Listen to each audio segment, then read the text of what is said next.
कब्जे वाला इलाका है जहां पर इस वक्त हम मौजूद हैं। गाड़ियां बड़ी तेजी से इधर से जा रही हैं। यहाँ पर बम का गोला आकर गिरा है।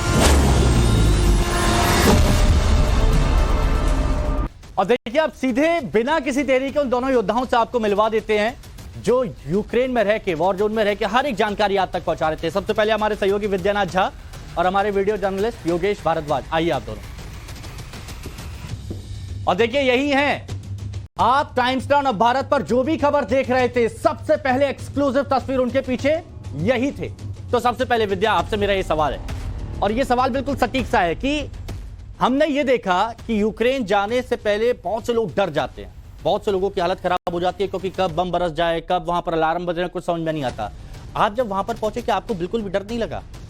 नहीं, ऐसा नहीं था कि हम दोनों जब यहाँ से निकले थे तो हम लोगों को पता था कि वहाँ पे बम की बारिश हो रही है और वहाँ पर मिसाइल दागे जा रहे हैं। तो हम दोनों जब यहाँ से निकले थे तो हम दोनों ने एक बार बात कर ली थी कि बहुत सब चल रहे हैं, हम वहाँ हम जा रहे हैं। सो अब जाएंगे तो काम भी करेंगे, और अगर डर डर के काम करना है, डर डर के जीना है, वो वैसे भी हम लोग बोलते हैं ना कि अपने जीवन में भी कि डर डर के जीने का कोई मतलब होता नहीं है। और हमारे फील्ड में, जिस क्षेत्र में हम काम कर रहे हैं, रिपोर्टिंग जैसे क्षेत्र में, वहां तो चुनौतियां होती हैं, लेकिन ये सबसे बड़ी चुनौती थी, इसमें कोई दो राय नहीं है। तो हम बात करके निकले थे योगेश कि हम जाएंगे, और इस माइंड सेट के साथ हम गए थे कि मौत तो बिस्तर पर लेटे हुए आदमी को भी जब हार्ट अटैक आता है तो हो जाता है, हो जाती है मौत, मिलेगी दोबारा लाइक। हाँ, उसी तरह से जब ज़ैपोरिज़िया पहुंचे थे हम लोग, हम कवरेज के लिए आगे बढ़े, रिक्वेस्ट करके हम उस एरिया तक पहुंचे जहां पे पूरा ब्लास्ट का पूरा सिचुएशन था। यूक्रेनी आर्मी ने हमें कुछ टाइम के लिए 10 मिनट के लिए बोला, 10 मिनट था, हालांकि हमने थोड़ा ज्यादा ले लिया था, उसके लिए ज्यादा किया जी जी। तो 10 मिनट का एक्चुअली हिमांशु हमें टाइम दिया गया था। इस ज़ैपोरिज़िया की भी हम तस्वीर दिखा रहे हैं जहां पर आर्टिलरी की फायरिंग चल रही थी। और आप आर्टिलरी फायरिंग का मतलब तो जानते ही हैं, और हमने वो अपने दर्शकों को दिखाया भी है कि एक साथ कई बम के गोले आके गिरते हैं, वो अलग अलग जगहों पर गिरते हैं, एक जगह नहीं होता है उसका निशाना।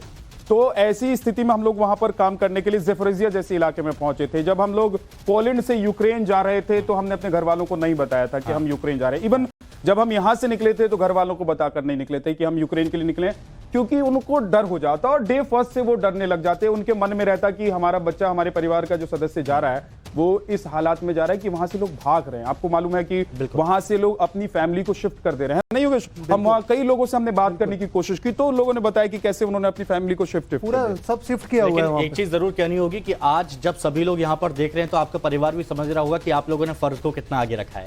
अच्छा, मैं एक चीज और आपसे जानना चाहता हूं, क्योंकि ये हमेशा से कहा गया कि बखमुट एक ऐसी जगह है जिसे मीट ग्राइंडर भी कहा जाता है, क्योंकि वहां पर जो भी जाता है वो फंस के रह जाता है। तो वहां पर आप कैसे पहुंचे, वहां की क्या हालात थे, वो बताइए जरा। तो योगेश बता देंगे। मुझे लगता है सबसे पहले शुरुआत तो हम लोगों ने जब स्टार्ट किया ना कि हमको कौन, ये सबसे बड़ा हमारे लिए, हम इस टास्क को सबसे बड़ा टास्क वहां पर मान रहे थे, क्योंकि हमारे साथ वहां जाने को कोई तैयार नहीं था, कोई हमें ड्राइवर नहीं मिल रहा था। बाखमुत का नाम सुनते ही मरना नहीं है। अच्छा, तो उनको हम रियलाइज कर रहे थे कि हम उनके साथ में हैं, लेकिन नहीं, वो कोई जाने को तैयार नहीं था। फिर भी एक बंदा हमारे साथ जाने को तैयार हुआ, लेकिन वहां की सिचुएशन देख के वो हमें रिक्वेस्ट करता रहा कि यहाँ से निकलो, यहाँ पर कभी भी कुछ भी हो सकता है। बल्कि योगेश, हम एक्चुअली हमारे बहुत कन्विंस किया हमने एक व्यक्ति को कि भाई हम जा रहे हैं, ऐसा हमें भी अपनी जान प्यारी है। उसको बताया नहीं था कि कहाँ तक हम जा रहे हैं। रास्ते में जब हमने उसको गूगल मैप से बताया ना कि हमको इस रास्ते पे जाना है, तो उसने कहा ये तो बखमुट जाता है। तो हमने कहा बखमुट तो जा रहा है, तो वो बोला कि नहीं नहीं, मैं नहीं जाऊंगा। तो फिर उसको बहुत हमने प्यार से समझाया और हमने उसको बहुत ज्यादा कन्विंस किया, तो वो बखमुट जाने के लिए हमारे साथ तैयार हुआ। और बखमुट की जो तस्वीरें हमने आपको भेजी है, उसका पूरा जो श्रेय है वो योगेश को जाता है, क्योंकि योगेश जैसा एक कैमरा पर्सन मेरे साथ था कि मैं ये सब कर पाया। ये जो तस्वीर हम लोग इस वक्त दिखा रहे हैं, जो हमने दिखाया पहले भी, अगर मुझे लगता है कि एक कैमरामैन सिर्फ कैमरा चलाने वाला नहीं होना चाहिए, वो दिमागी तौर पर, जहनी तौर पर, एडिटोरियली चीजों को समझने वाला भी होना चाहिए। और योगेश, ये सब टीम वर्क है, ये सब टीम वर्क है। जिस तरह मैंने फाइटर जेट को कैप्चर किया, उसी तरह से हम लोगों ने अच्छा काम किया विद्या भाई के साथ में मिलके।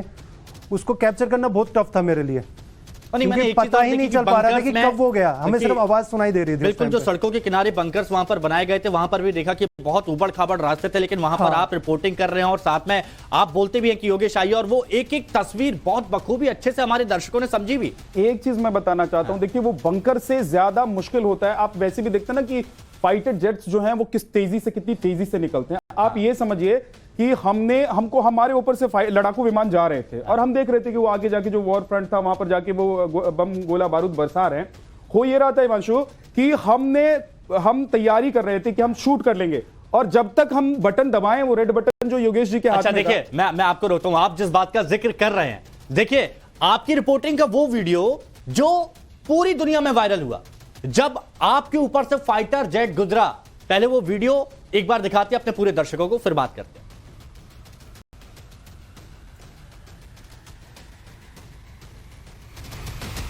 ये देखिए,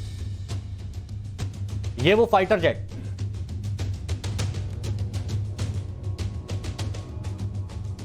और यहां पर आप ये रिपोर्टिंग कर रहे हैं, आप बता रहे हैं, और ये फाइटर जेट पीछे से आपके गुजर रहा है। बिल्कुल, देखिए मैं यही बता रहा था कि योगेश जैसा कैमरामैन मेरे साथ था, योगेश जी मेरे साथ थे, तो हम इसको शूट कर पाए, क्योंकि ना कई बार ऐसा हुआ, मतलब वहां तो ये फाइटर जेट गुजर ही रहे थे, तो ये आते थे और हम तैयारी करके बैठे हुए थे कि इस बार हमको शूट करना है, और वो आते थे, पलक झपकते ही निकल जाते थे।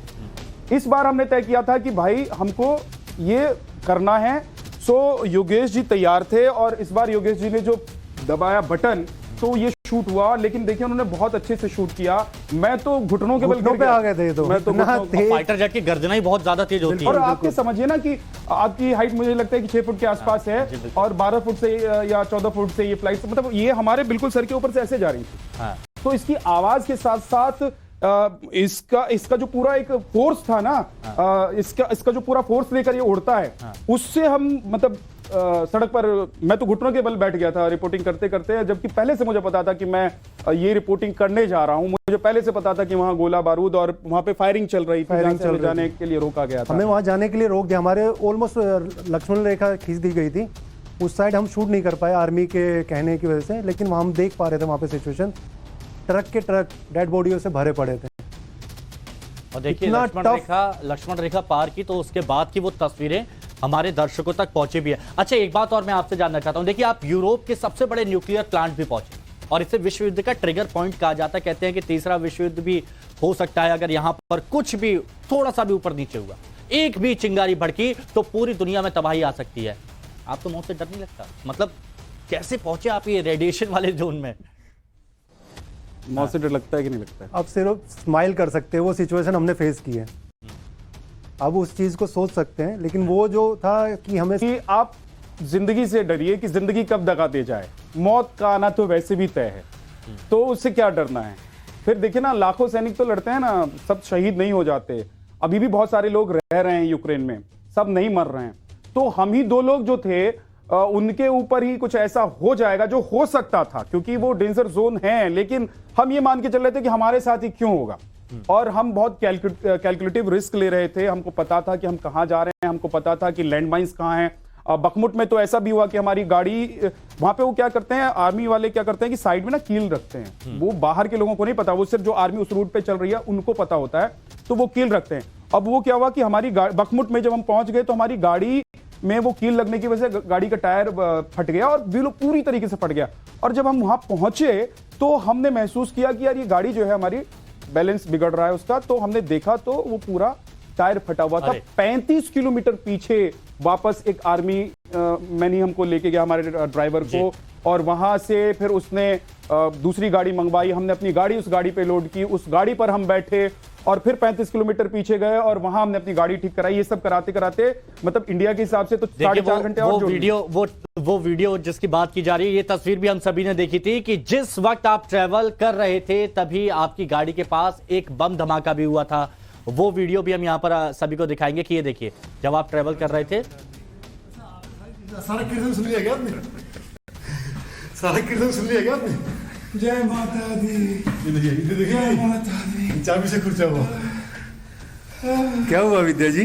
भाई साहब हरी रंग 9 फ्लोर ये चढ़े, गलती से दूसरे अपार्टमेंट में चले गए, लाइट नहीं थी तो बिल्डिंग में 9 फ्लोर चढ़े, फिर वहां चले गए और उतरे भी 6 या 7 से 8 से नहीं, पूरा 9 भी दाग नहीं समझ में आया। फिर नीचे उतरे।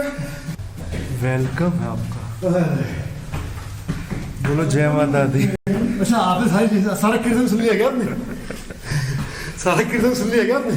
जय माता दी, ये देखिए जय माता दी। चाबी से खुर्चा हुआ।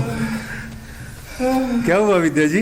भाई साहब हरी रंग की। 9 फ्लोर ये चढ़े, गलती से दूसरे अपार्टमेंट में चले गए, लाइट नहीं थी तो बिल्डिंग में 9 वाली एंट्रेंस है ना, फिर वहां उसमें से चले गए और उतरे भी 6 या 7 से 8 से नहीं, पूरा 9 भी जाके नहीं समझ में आया। हाँ, फिर नीचे उतरे, फिर से 9 मंजिल चढ़े। इसी कीर्तन करते आ रहे हैं। जय माता दी। जा सकता है ये वीडियो उस वक्त का है कि जब आप दिन भर की रिपोर्टिंग के बाद थके हारे लौट रहे थे, अपने अपार्टमेंट की तरफ जा रहे थे, लेकिन टोटल ब्लैकआउट की वजह से मिस्टेक हो गई और 9 मंजिल का सफर 27 मंजिल चलकर तय किया। क्या हुआ था? योगेश भाई को हमने बोला कि आप ऊपर जाइए, क्योंकि हुआ ये था कि जिस फ्लैट में हम लोग रह रहे थे उसकी चाबी गाड़ी में रह गई। अच्छा। तो मैं और जो आप तस्वीर में एक और शख्स को देख रहे हैं वो अतुल जी है, वो अपने इंडियन ही है लेकिन वो यूक्रेन में ही रहते हैं 31 साल से। तो मैं और वो गए उस गाड़ी से चाबी लाने के लिए। चाबी लेके जब हम लौटते हैं तो क्या हुआ कि वहां जो सोसाइटीज की वो मतलब बिल्डिंगें बनी हुई है ना, वो आपको एक जैसी नजर आएंगी, उनके गेट एक जैसे होंगे, मतलब आप धोखा खा सकते हैं।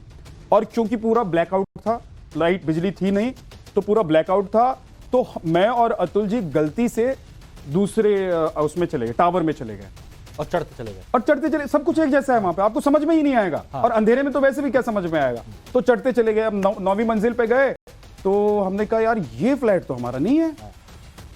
तो फिर पता समझ में आया कि यार नीचे चलो, फिर नीचे गए, फिर वो हाथ में आप देख रहे हैं हमारे हाथ में, आपको ये देखिए, ये जो आपको दिखाई दे रहा है ये मोबाइल की लाइट है, और ये छोटा मेरे हाथ में जो है ये छोटा सा वहां पे वो चाइनीज टॉर्च टाइप है जिसको हम लोग यूज कर रहे थे।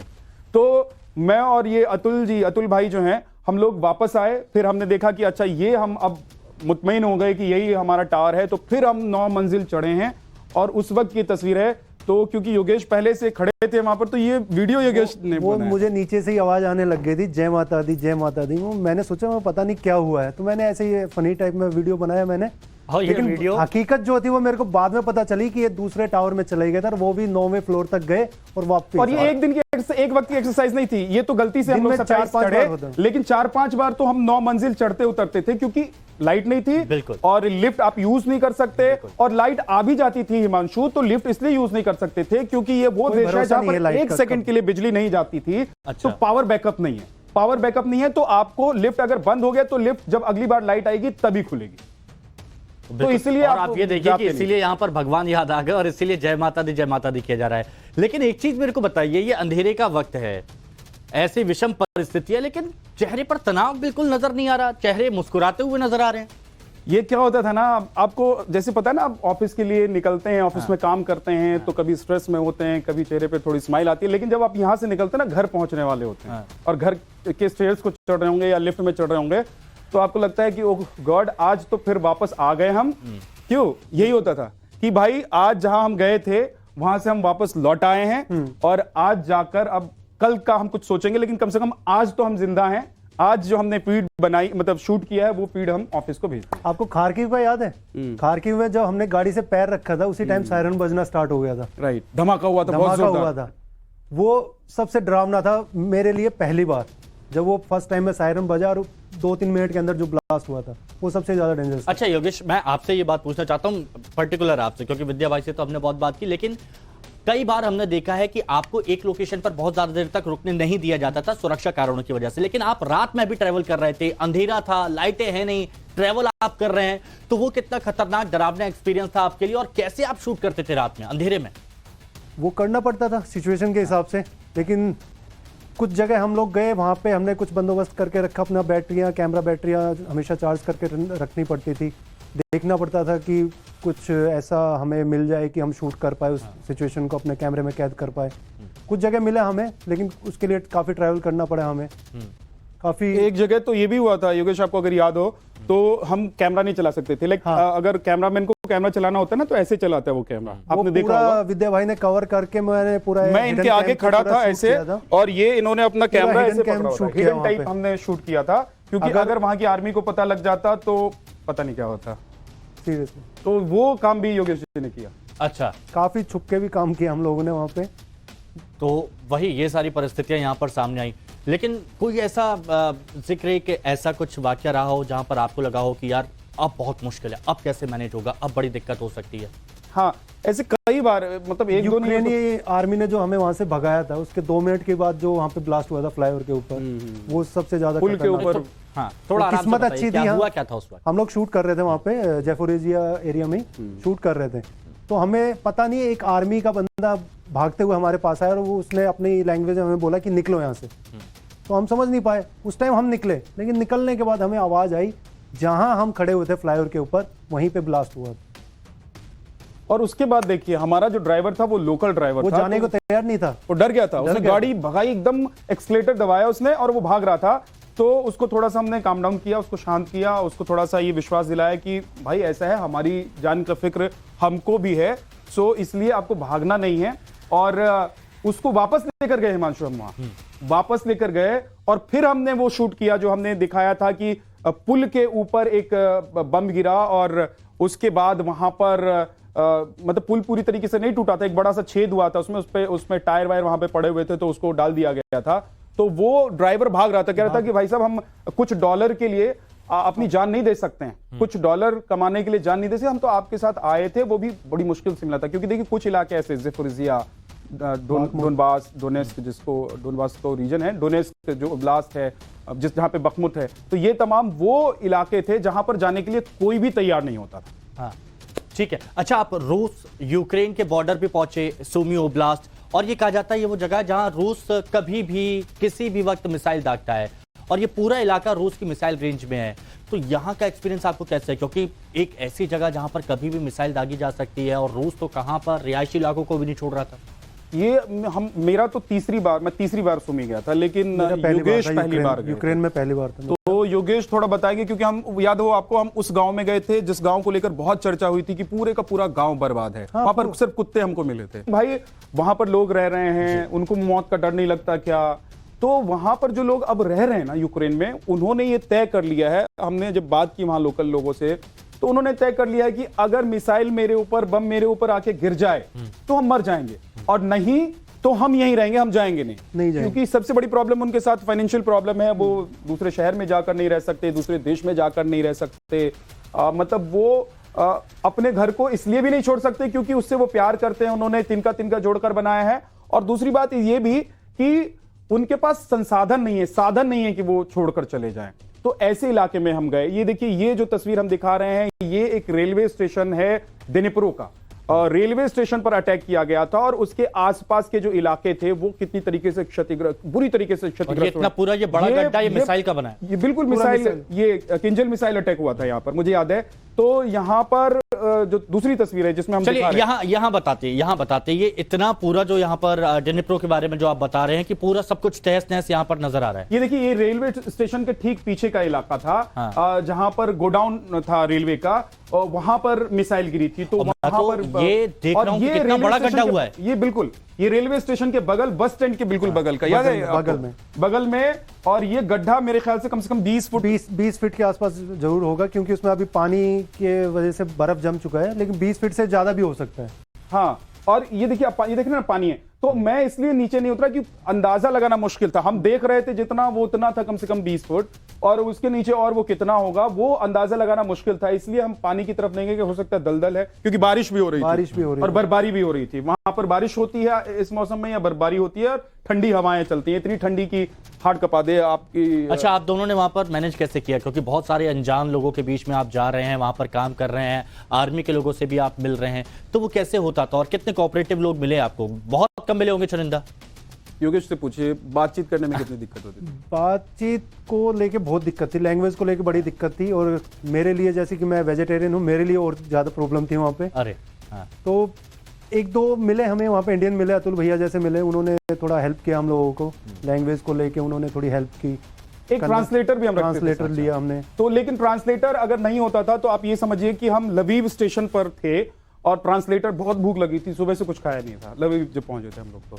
तो शाम को हम लोग एक रेस्टोरेंट में गए, और हम, वो पिज्जा का रेस्टोरेंट था, तो हमने, वो छोटा सा था, मतलब वो वहीं पे स्टेशन के बगल में ही लवीव में। तो हमने कहा कि भाई कम से कम कुछ तो खा लें। तो पिज्जा हमको ऑर्डर करना है। मैं इंग्लिश बोल सकता था, मैं हिंदी बोल सकता था, लेकिन ना वो इंग्लिश समझ सकते थे, ना वो हिंदी समझ सकते थे। फिर मैंने तो देखा, इशारों से काम होता था। फिर इशारों से काम होता था, लेकिन क्योंकि उनका जो मेन्यू है ना, वो भी यूक्रेनियन लैंग्वेज में है, तो वो आप देख के उनको बता सकते हैं। आपका नेटवर्क काम नहीं कर रहा है तो आप उसको ट्रांसलेट कैसे करेंगे? तो फिर हमने देखा एक बंदा हमको मिला जो इंग्लिश थोड़ा समझता था, जानता था, तो फिर उसको मैंने बोला, उसने हम उस स्टोर को बोला, फिर उसने हमको पिज्जा दिया। और वो पिज्जा कैसा था, क्योंकि वेजिटेरियन आदमी है तो इनके साथ चलिए, लेकिन ये बात यहां पर कही जा सकती है कि आप दोनों की दिलेरी की वजह से हर एक तस्वीर, हर एक खबर में टाइम्स नाउ नवभारत सबसे आगे रहा अपने दर्शकों तक बैटल ग्राउंड की हर एक खबर दिखाने के लिए। बहुत बहुत थैंक यू दर्शकों की तरफ से भी आपको बहुत बहुत। और यहां पर अब बात करेंगे एक